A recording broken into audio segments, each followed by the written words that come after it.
নমস্কার, শুভ সন্ধ্যা। আমি শ্রীমতী রিন্টু চৌধুরী, ভালো হও ভালো করো গ্রুপের একজন সদস্যা। প্রতি শুক্রবারের মতো এই সপ্তাহেও আমরা কিছুক্ষণ শ্রীমকথিত শ্রী শ্রী রামকৃষ্ণ কথামৃত পাঠ ও অনুধ্যান করার চেষ্টা করব।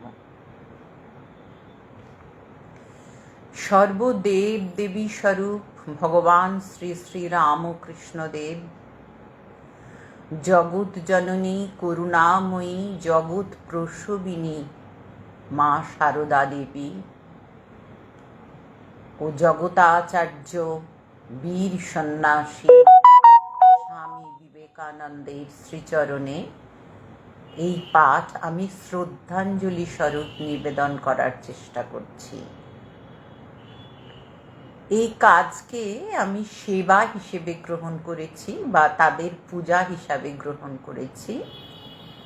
তাই ভগবান শ্রী শ্রী রামকৃষ্ণ দেবের কাছে আমার এই বিনীত প্রার্থনা, ভগবান আমারে না যেন করি প্রচার, আমারই আপন কাজে, তোমারই ইচ্ছা করহি পূর্ণ আমারই জীবন মাঝে। সকলকে, সমস্ত ভক্তমণ্ডলীকে আমার অন্তরের শ্রদ্ধাযুক্ত প্রণাম নিবেদন করে আমি শুরু করছি।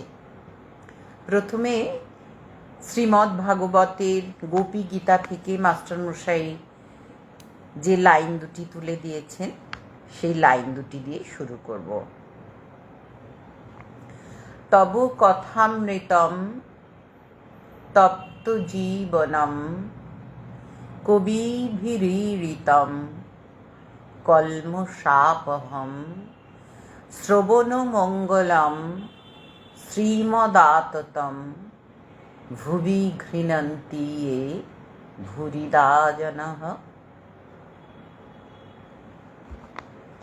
আচ্ছা, গত সপ্তাহে আমরা শেষ করেছিলাম সেই মাস্টারমশাই কালীকৃষ্ণকে সঙ্গে করে নিয়ে এসছেন, কিন্তু কালীকৃষ্ণ জানিতেন না যে তাহাকে তাহার বন্ধু কোথায় লইয়া আসিতেছেন।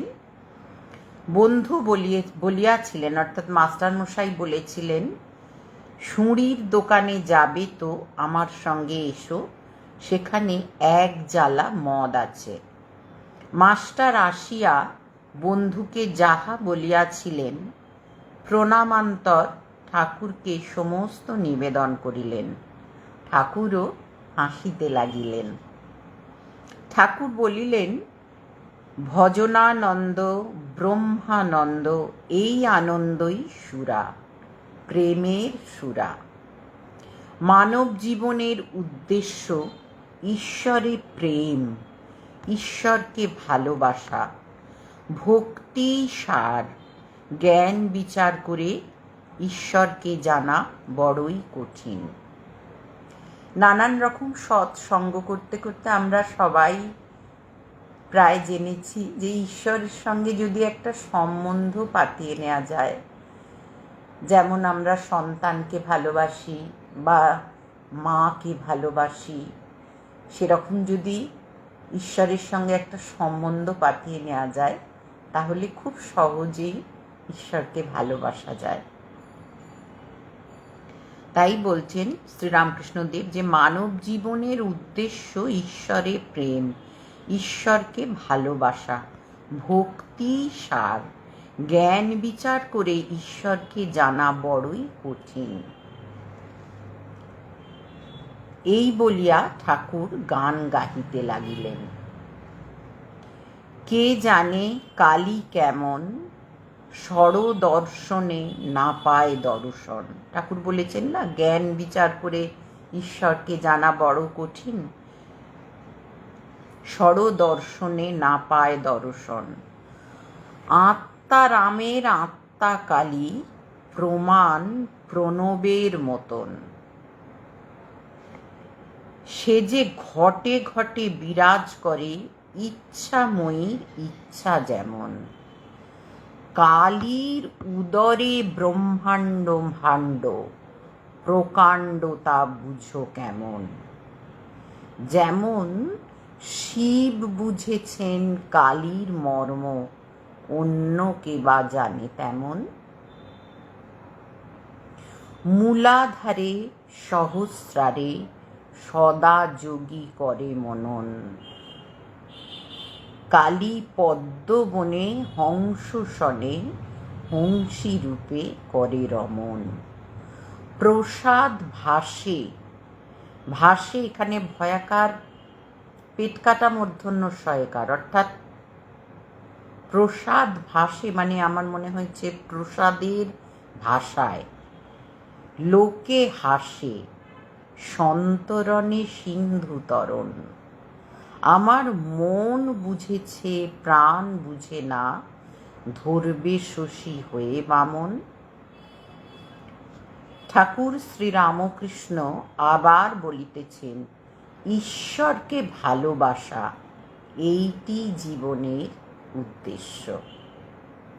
যেমন বৃন্দাবনে গোপ গোপীরা রাখালরা শ্রীকৃষ্ণকে ভালোবাসত। যখন শ্রীকৃষ্ণ মথুরায় গেলেন, রাখালেরা তার বিরহে কেঁদে কেঁদে বেড়াত। এই বলিয়া ঠাকুর ঊর্ধ্ব দৃষ্টি হইয়া গান গাহিতেছেন। দেখে এলাম এক নবীন রাখাল, নবীন তরুর ডাল ধরে, নবীন বৎস কোলে করে, বলে কোথা রে ভাই কানাই, আবার কা বই কানাই বেরোয় না রে। কেন কানাই বেরোয় না? কায়ের পর আছে নাই, সেজন্য কানাই বেরোচ্ছে না। বলে কোথা রে ভাই কানাই, আবার কা বই কানাই বেরোয় না রে। বলে কোথা রে ভাই, আর নয়ন জলে ভেসে যায়। কি বিরহের গান! ঠাকুরের প্রেমমাখা গান শুনিয়া মাস্টারের চক্ষুতে জল আসিয়াছে। ঈশ্বরের প্রতি ভালোবাসার কথা বলছেন তো।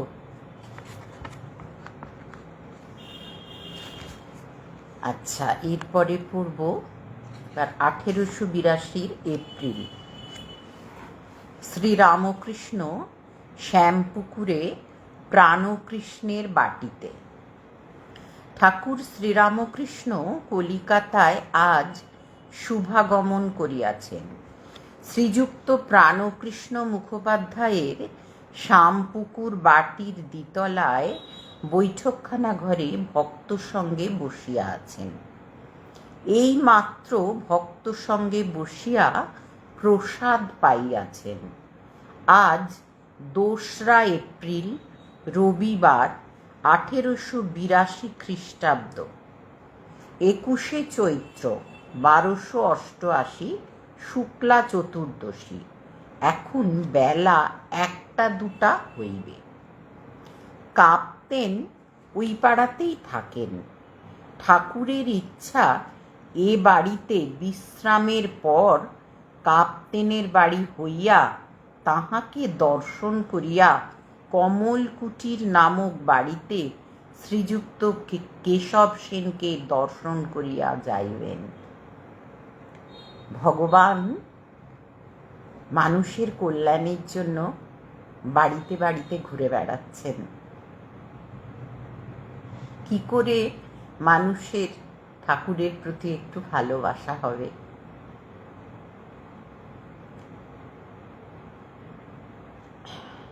শ্রীযুক্ত কেশব সেনকে দর্শন করিয়া যাইবেন। প্রাণকৃষ্ণের বৈঠকখানায় বসিয়া আছেন রাম মানে রামচন্দ্র দত্ত, মনমোহন, কেদার, সুরেন্দ্র, গিরীন্দ্র, গিরীন্দ্র হচ্ছে সুরেন্দ্রের ভ্রাতা, রাখাল, বলরাম, মাস্টার প্রভৃতি ভক্তেরা উপস্থিত। পাড়ার বাবুরা ও অন্যান্য নিমন্ত্রিত ব্যক্তিরাও আছেন। ঠাকুর কি বলেন শুনিবার জন্য সকলেই উৎসুক হইয়া আছেন।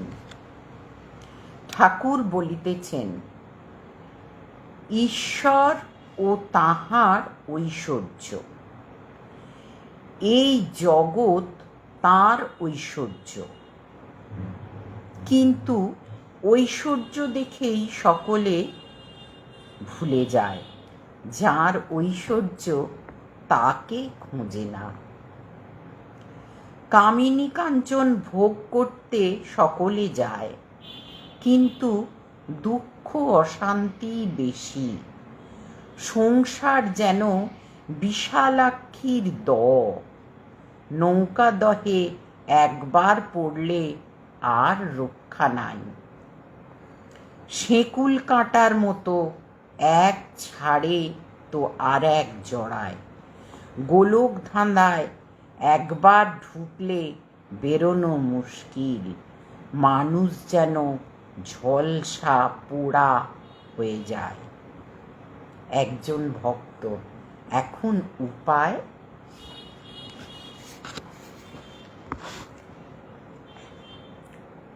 এবার হেডিংটা দেওয়া আছে উপায়, সাধু সঙ্গ আর প্রার্থনা।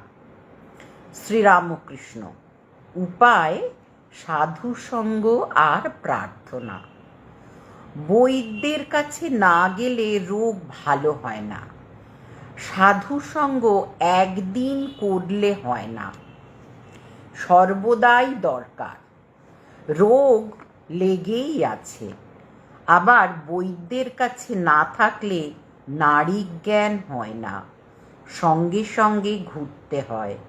তবে কোনটি কফের নাড়ি কোনটি পিত্তের নাড়ি বোঝা যায়। আমরা ক্লাস 1 থেকে 12 পর্যন্ত পড়ে কতটুকু শিক্ষা গ্রহণ করতে পারি, তাই এখানে সেটা ঈশ্বর তত্ত্ব, সেটা তাই উপায় হিসেবে ঠাকুর বলছেন যে বৈদ্যের কাছে না গেলে কি করে রোগ ভালো হবে।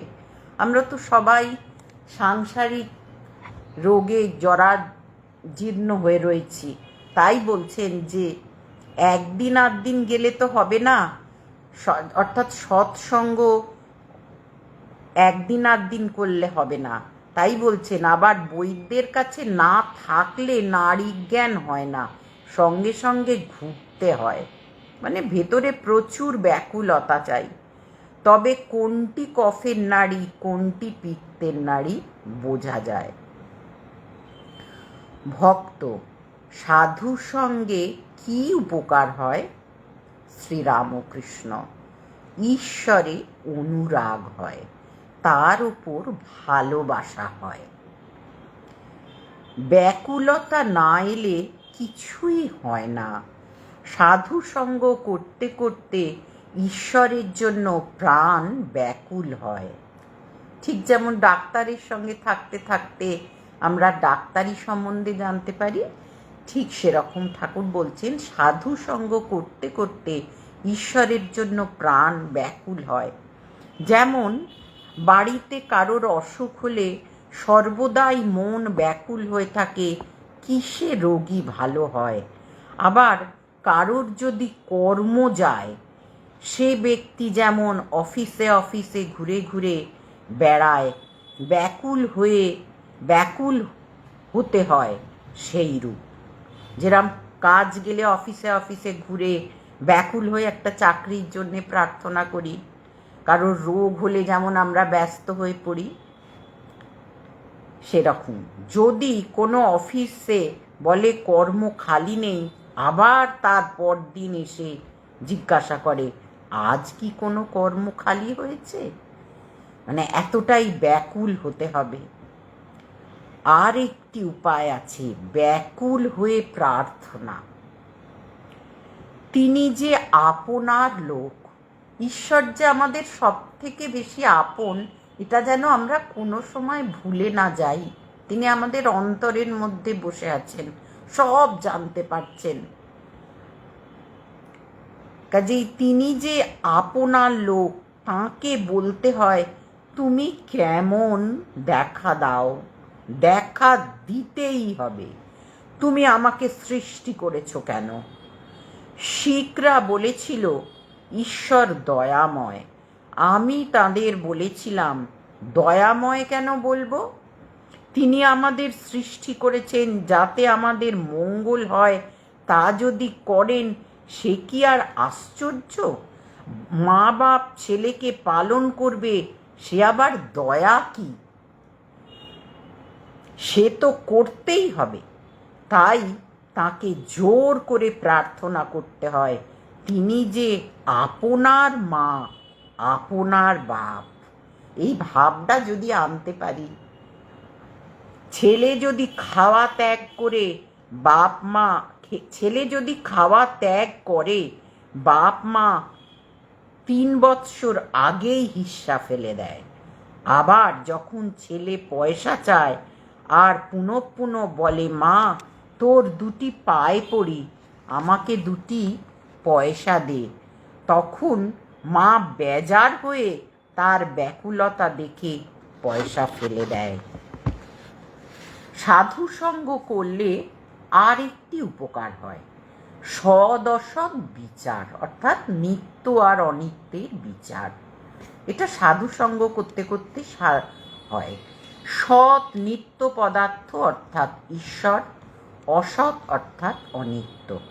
অসৎ পথে মন গেলেই, এখানে অসৎ পথে মানে অনিত্য পথে, মানে যেটা আমার নয় তাকে আঁকড়ে আঁকড়ে আমি বলে ধরছি, এই অসৎ পথে মন গেলেই বিচার করতে হয়।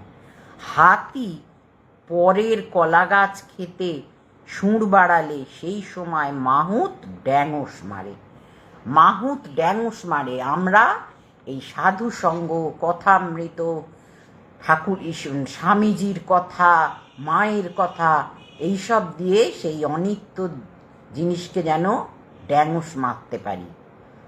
প্রতিবেশী প্রশ্ন করছেন একজন প্রতিবেশী, মহাশয় পাপ বুদ্ধি কেন হয়? শ্রীরামকৃষ্ণ, তার জগতে সকল রকম আছে। সাধু লোকও তিনি করেছেন, দুষ্টু লোকও তিনি করেছেন। সদ্বুদ্ধি তিনিই দেন, অসৎ বুদ্ধিও তিনিই দেন। এখানে একটা সাংঘাতিক কথা বললেন শ্রীরামকৃষ্ণদেব। আমরা এই পর্যন্ত আজকে পড়ব, পরের দিন এর পর থেকে পড়ব। এটা একটা মারাত্মক কথা বললেন যে সাধু লোকও তিনি করেছেন, দুষ্টু লোকও তিনি করেছেন, সদ্বুদ্ধি তিনি দেন, অসৎ বুদ্ধিও তিনি দেন, অর্থাৎ দিনও তিনি দেন, রাত্রিও তিনি দেন। এইটুকু বলে আজকে শান্তি মন্ত্র বলে এখানেই কথামৃত পাঠ ও অনুধ্যান আজকের মতো শেষ করছি। আর সমস্ত ভক্তমণ্ডলীকে আমার অন্তরের অন্তঃস্থল থেকে শ্রদ্ধাযুক্ত প্রণাম জানাই। ভক্তের হৃদয়ে ভগবানের বৈঠকখানা। আর শান্তি মন্ত্র বলে আজকের মতো এখানেই পাঠ শেষ করছি। ওং স্থাপকায় চ ধর্মস্য সর্বধর্ম স্বরূপিণে অবতার বরিষ্ঠায় রামকৃষ্ণায় তে নমঃ। জননীং শারদাং দেবীং রামকৃষ্ণং জগদ্গুরুং পাদপদ্মে তয়োঃ প্রণমামি মুহুর্মুহুঃ। নমো শ্রীয়তিরাজায় বিবেকানন্দ সুরয়ে সচ্চিদ সুখ স্বরূপায় স্বামিনে তাপহারিণে। ওম শান্তি শান্তি শান্তি। হরি ওম তৎসৎ। শ্রীরামকৃষ্ণায় অর্পণমস্তু। আবার সকলকে নমস্কার জানিয়ে আজকের মতো কথামৃত পাঠ ও অনুধ্যান এখানেই শেষ করলাম। নমস্কার।